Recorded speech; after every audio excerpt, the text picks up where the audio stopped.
On voit beaucoup de déchirures aujourd'hui, surtout entre pays africains. Et je vais commencer par là, parce que c'est la base. La Côte d'Ivoire, c'est le pays le plus fair-play en Afrique. Oui, point. Je ne veux rien entendre, rien, c'est clair, c'est net, c'est sans appel. Et c'est aussi le pays où il fait le plus bon vivre en Afrique. Vous entendez ça?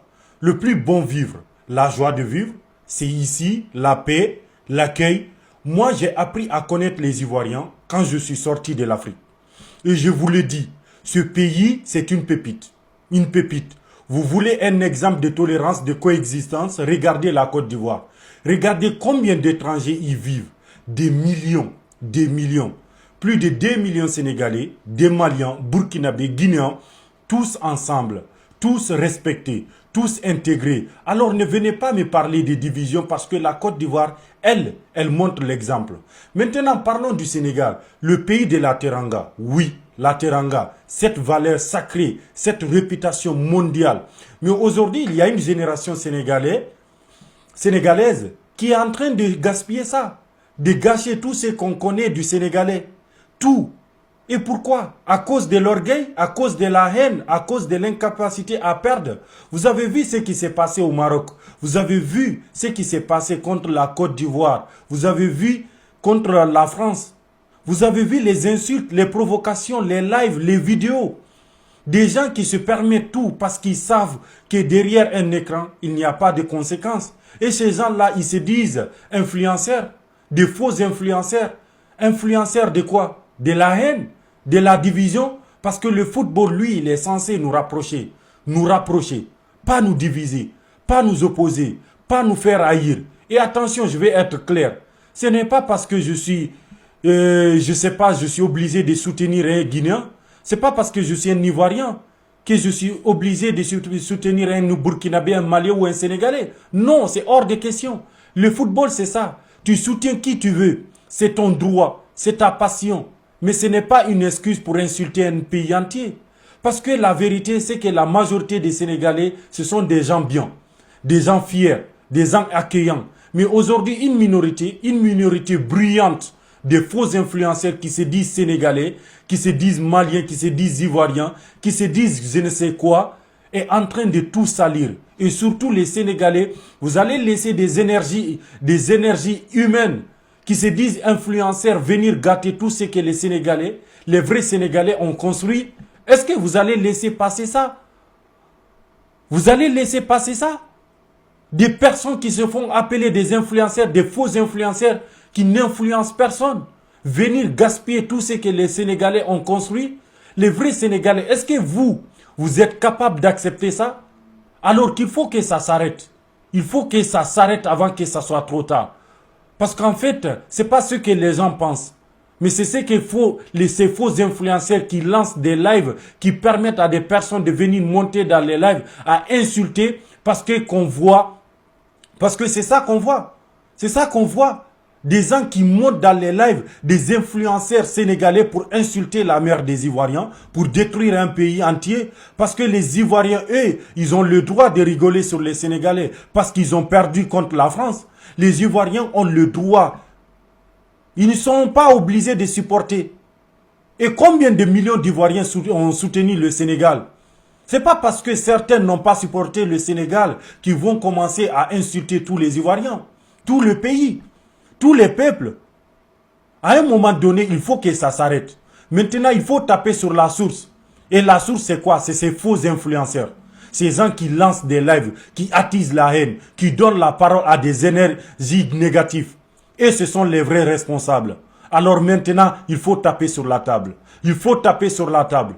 Il faut que ces générations-là, les vrais, celles qui aiment leur pays, celles qui respectent les autres, se lèvent et disent stop. Stop aux influenceurs, aux faux influenceurs de la haine.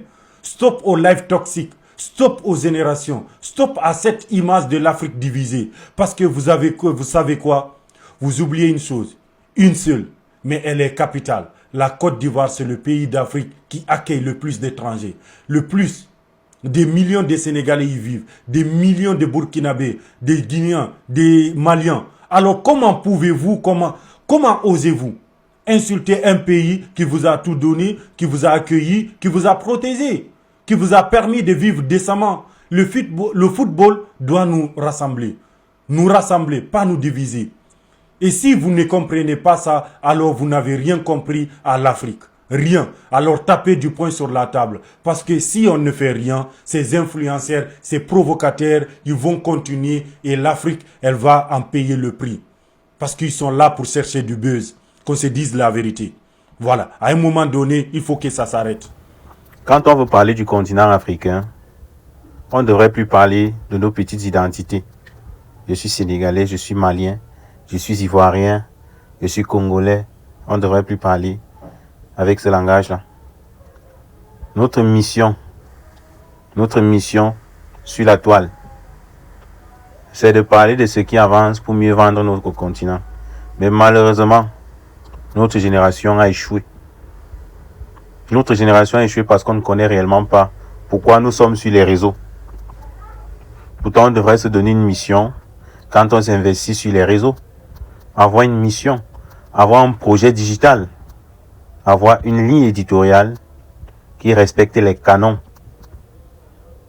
Mais malheureusement, on arrive sur Internet, comme c'est un marché ouvert, c'est le libertinage en fait, où rien n'est contrôlé. On verse donc dans tout ce qui ne sert à rien en fait. Des débats inutiles, des buzz inutiles, et tout cela pour détruire l'image de nos chers et beaux continents. Naturellement. Parce que si on avait compris la réelle mission qui nous incombe sur les réseaux, à savoir éduquer, cultiver, informer et innover, on ne serait plus là. Prenons un peu les créateurs de contenu asiatiques par exemple. On prend peut-être les créateurs de contenu américains, européens. Est-ce que nous sommes sur la même ligne? Est-ce que c'est le même schéma de création de contenu? Je vais toujours reprendre l'exemple de iShowSpeed, l'un des plus grands streamers actuellement au monde. Quand il a fait sa tournée iShowSpeed en Afrique, je dis toujours, elle devrait servir de leçon, d'inspiration pour nous, créateurs de contenu africains. Mais malheureusement, on continue à pécher. On continue à tomber dans la boue. Pourtant, ce garçon nous a donné une grosse leçon. Il nous a inspiré qu'on peut parler juste de l'Afrique en présentant notre continent tel qu'il est, en étant fier et en assumant qui nous sommes. iShowSpeed n'est pas venu en Afrique pour venir commenter par exemple le Sénégal uniquement, parler de la Côte d'Ivoire uniquement, parler du Libéria, de l'Afrique du Sud uniquement, ou du Maroc, ou de la Tunisie, ou de l'Algérie. Il a dit, je fais le iShowSpeed Tour dans 22 pays africains, je crois bien. Et quand il allumait sa caméra, il présentait l'Afrique. Parce que nous autres, on a très mal vendu l'image de notre continent. On s'est vendu tellement moins cher qu'il a fallu un jeune Américain pour venir corriger certains torts que nous, jeunes Africains, on a causé à notre terre chère, qui est la terre africaine. C'est un noir américain qui vient corriger ces tares et ces tâches. Mais jusque-là, on continue à perdurer dans la bêtise. À quel moment donc ça permet à notre continent vraiment de se développer, à décoller et être vraiment le continent qu'on souhaite avoir? Lequel? Rien du tout. Absolument rien. Pourtant, ici, il y a de l'intelligence. Il y a de la force. Il y a presque tout. Les jeunes Africains sont ingénieux. Mais on ne présente vraiment pas notre compétence. On ne sait vraiment pas vendre ce qu'on a. On passe le temps sur des choses peu utiles. Parce qu'on va te dire sur la toile, c'est ça qui donne facilement la visibilité. C'est ça qui donne les vues. C'est ça qui donne les likes. Et c'est ça qui donne la notoriété. Tu ne regardes vraiment pas le fond et la forme. Qu'est-ce que j'apporte à ce monde? Qu'est-ce que j'apporte en écrivant l'histoire de mon continent? Qu'est-ce que j'apporte? Qu'est-ce qu'on apporte? À notre manière, avec nos moyens, qu'est-ce qu'on fait? Personne ne se pose ce genre de questions. On tombe dans la même bêtise chaque jour. Oui. Pourtant, on a des challenges, on a des chantiers énormes.